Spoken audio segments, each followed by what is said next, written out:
Bonjour minasan, kuma sensei desu.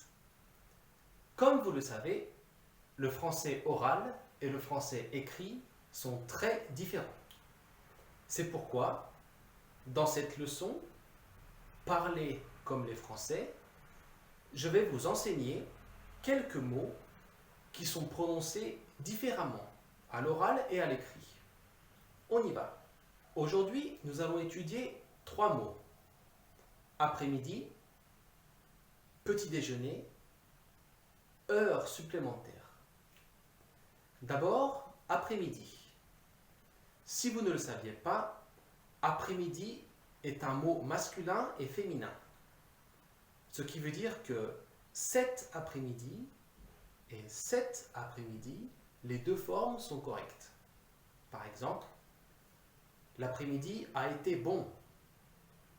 L'après-midi a été bonne. Les deux sont possibles.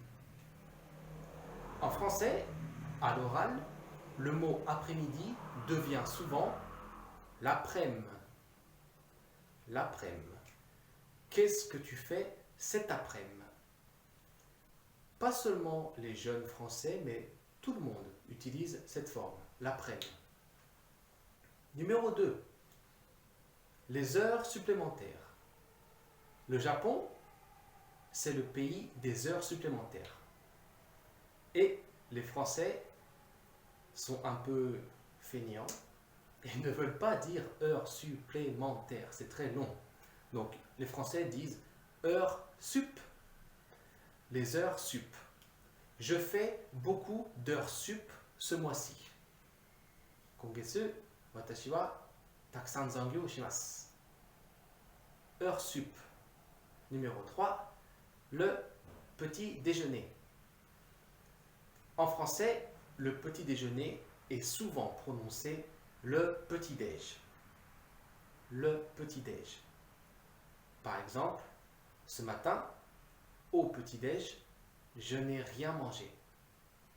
Kesa, asagohan wa nani mo tabemasen deshita. De temps en temps, l'adjectif petit est prononcé petit. Petit. Comme si on avait mangé le E. Le petit, le petit. Le petit-déj. Voilà, minasan. Nous allons répéter encore une fois. L'après-midi, l'après-midi. Les heures supplémentaires, les heures sup. Le petit déjeuner, le petit-déj ou le petit-déj. Voilà, essayez de mémoriser ces 3 formes contractées parce que les Français les utilisent assez souvent. Dewa minasan, à bientôt!